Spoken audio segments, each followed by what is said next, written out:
бахтияр може да не ядеш, защото има гъби да не ги е брал. Бахтияр по принцип не яде от чужди софри, но идва да науважи. Да видим комбо пидели. Може ли да погледнем? Чакай, Приключенския туризъм. Искам малко да сгъстя още. Ох, котя.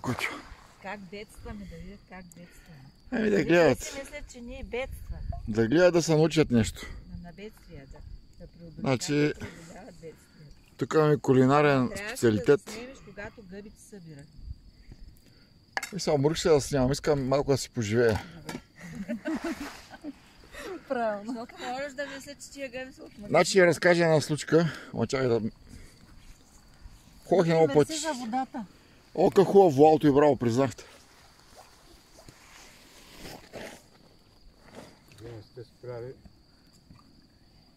Сега искам да си налеем една чаша ракия. Не, сега и то слушай го. Все пак днеска е прощална вечеря.